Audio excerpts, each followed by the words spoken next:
A 4-month-old baby, weighing less than 7 pounds, was found dead in a swing facing the wall. Flies had laid eggs on his body while he was still alive. And his parents, they were feeding the dog. This is the story of Sterling Koehn, and I promise you, you have never heard anything like this. 4-month-old Sterling Koehn was discovered dead in a powered baby swing, his tiny body weighing less than 7 pounds. When first responders arrived at the Alta Vista, Iowa apartment on August 30th, 2017, they entered a dark, stifling room, reeking of urine. The swing faced the wall, as if someone had deliberately positioned it to muffle sound. The baby's eyes were fixed and dilated. Blood surrounded his mouth. His hands were clenched into tiny fists. His skin was cold and stiff to the touch. The 30-year veteran first responder who found him would later testify that this case haunted her for years. She could not save him. No one could. Sterling had been dead for at least half a day before anyone called for help. But the horror did not end there. Medical examiners would soon discover that flies had laid eggs on his body while he was still alive.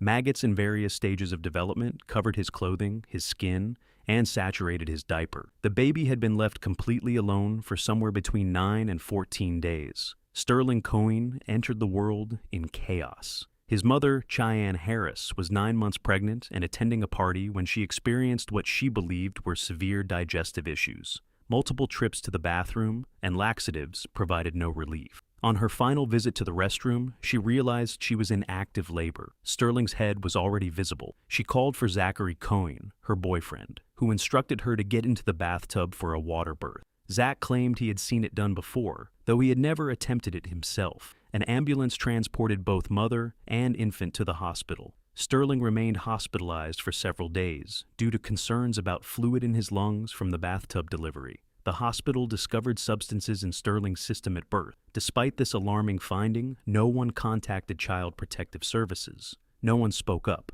No one intervened. The hospital released Sterling to his parents without any follow-up investigation, ignoring every red flag presented to them. Zachary Koehn grew up in a strict Mennonite household, but was expelled at 16 for drinking and smoking. He began using substances at 17 to stay awake during long-haul truck driving shifts. His first marriage ended, and he abandoned all contact with his son from that relationship. When he met Cheyanne Harris, he was 25, and she was 17. Cheyanne gave birth to their daughter Nayla approximately 1 year later. At 17, Cheyanne demonstrated capable parenting with family support and a clear mind. By the time Sterling arrived 2 years later, everything had changed. Zach introduced Cheyanne to methamphetamine. The couple used daily. Zach admitted supplying Cheyanne with drugs because she became difficult without them. The family relocated to Alta Vista, Iowa, population 227, for Zach's new job hauling chickens. He remained on the road frequently, leaving Cheyanne alone with both children.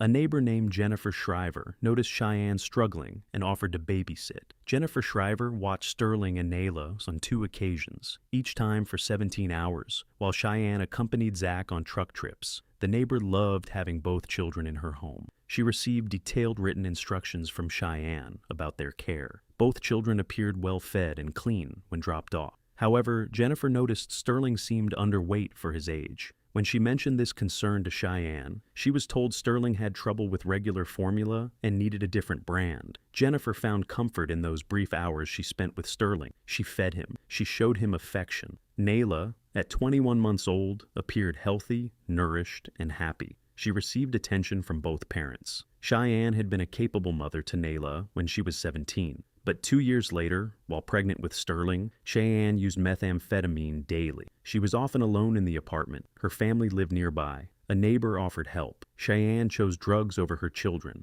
On August 29, 2017, Zachary Koehn left for work around 5 in the evening. He returned home at approximately 3:34 a.m. on August 30th. He fed Nala because she was hungry. He did not check on Sterling before leaving because Cheyanne said the baby was sleeping. The same story greeted him upon his return. He heard no crying, so he did not investigate. At 11:30 a.m., Cheyanne woke Zach hysterically. Sterling had died. Zach called 911 at noon. During the call, he struggled to say the word died, instead saying Sterling was gone. He suggested sudden infant death syndrome. The 911 operator had to press him for clarification. Before making that call, Zach took out the trash and asked a neighbor to care for their dog because the apartment did not allow pets. He prioritized waste removal and animal care over his deceased child. Cheyanne claimed she had checked on Sterling at 9 a.m. and found him fine. First responder, Tony Frederick, arrived at the scene, expecting to save an infant in distress.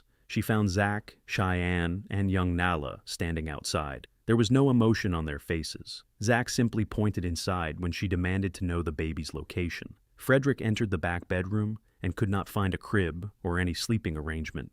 The room was dark, stifling hot, and smelled overwhelmingly of urine. A large blanket covered the window, blocking all natural light. Finally, Zach said the baby was in the swing. When Frederick demanded light, she discovered the swing facing the wall. She could only see the back of it. She approached expecting to perform life-saving measures. Instead, she found Sterling with fixed, dilated pupils, blood dried around his mouth, cold and stiff extremities, and hands clenched into fists. She had been a first responder for 30 years. This case broke something in her. Sterling was transferred to the medical examiner, still strapped into that swing. Investigators dismantled the swing around his body. The medical examiner determined Sterling Koehn died from dehydration, malnutrition, and an E. coli infection. He weighed less than 7 pounds at 4 months old. Maggots in various developmental stages covered his clothing, skin, and diaper. Forensic entomologist Timothy Harrington concluded the baby had remained in that swing for 9 to 14 days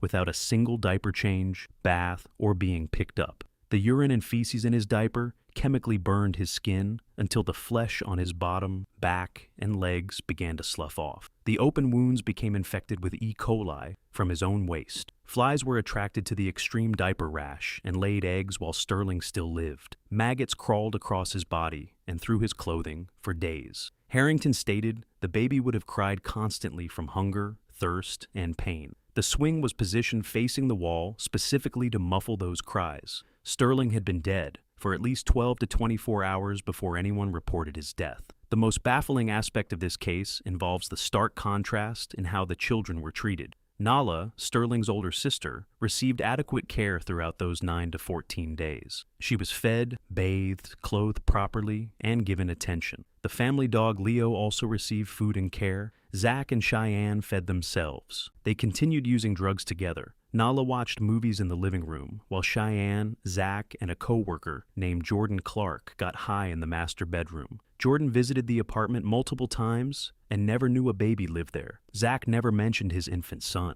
When Sterling died, Zach walked to the neighbor's house to secure care for the dog before calling 911.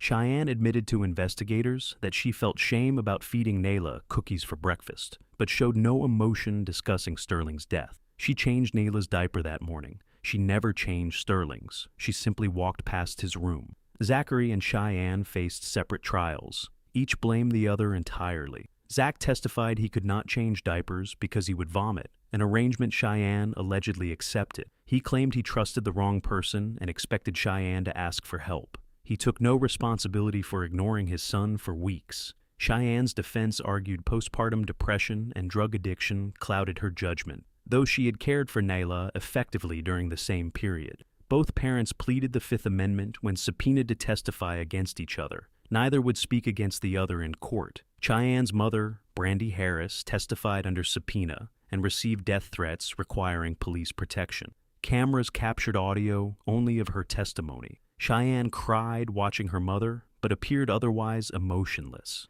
The jury took 4 hours to convict Cheyanne of first-degree murder and child endangerment. Zach's jury deliberated less than 1 hour. Both received life sentences without parole. Cheyanne Harris currently resides at the Iowa Correction Institution for Women. She appeared in a documentary series called Locked Up with Lifers while housed in segregation for fighting. When asked directly if she killed her son, she said no. She accepts no responsibility. Her only admission involves acknowledging she was a bad mom while using drugs. She maintains if she had not been high, the tragedy would not have occurred. Viewers who researched her case after watching the documentary expressed horror and outrage. The video was repeatedly removed due to public backlash. Cheyanne displayed smugness and arrogance during filming. Her co-worker Jordan Clark began a romantic relationship with her just 2 weeks after Sterling died. She texted him daily throughout her trial. Both parents filed appeals which were denied. Sterling Koehn died alone in a swing facing a wall. He cried for days. No one came, No one changed his diaper. No one fed him.